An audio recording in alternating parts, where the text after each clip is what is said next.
My name is Victor Sylvester Livermore, and I lived during the 20th century, but my story begins nearly 300 years ago in Little Thurlow, England, during the year 1634.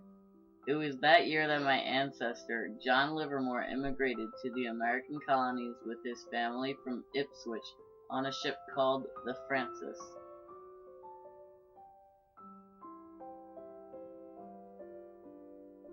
He landed in Watertown, Massachusetts, and from there his family moved to Spencer, where he fathered two more children whose descendants would continue to live in Massachusetts until 1802.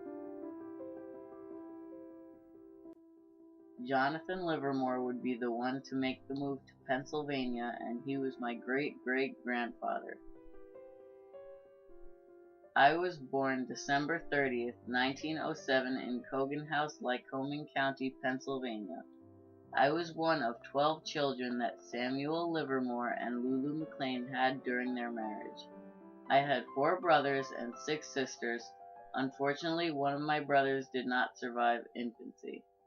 My family grew up in Lycoming County, which is a historic area itself that had at one point the largest logging operation in the world, and it is home of the Little League World Series. The Susquehanna River runs right through the county, and my father was part of the logging boom as a laborer in the lumber yards. Even though I was a child during the 1900s, the world I was born into was beginning to change. When I was almost 3, a black man had taken the title of heavyweight champion of the world, which I'm sure would have come to a shock to both of my parents. But this era of my life would be characterized by monumental changes.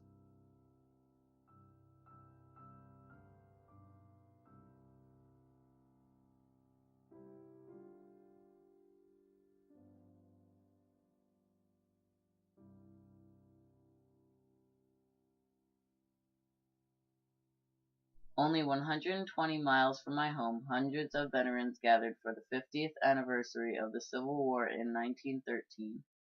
Having such an event so close was quite exciting, especially because my great-grandfather Amos very well could have fought in the Civil War. Like General Sickles in the photograph, I would also lose my leg during battle. Only a couple of years later would America enter the First World War. I myself would participate in the Second. Invoking the spirits of our forefathers, the Army asks your unthinking support to the end that the high ideals for which America stands may endure upon the earth. 2 years after the end of the Great War, women would gain the right to vote, which as a 13-year-old was probably inconsequential, but later in life I would come to appreciate this amendment because it would allow for my own spirited wife Mildred the right to vote.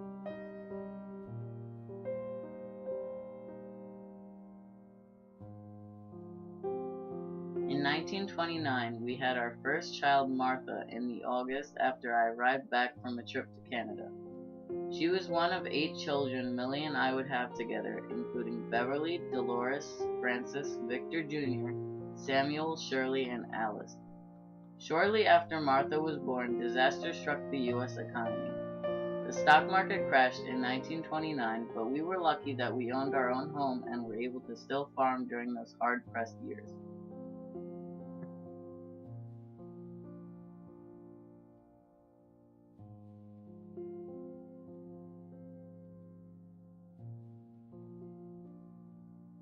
On December 16, 1943, I enlisted in the Army as a private to fight in World War II.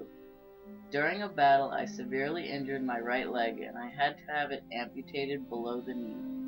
From then on, I would have a wooden leg, but that didn't slow me down any. Even with a prosthetic leg, I was able to get around and have several odd jobs like being a guard for the U.S. Maritime Warehouse and tap icer on top of maintaining our family farm.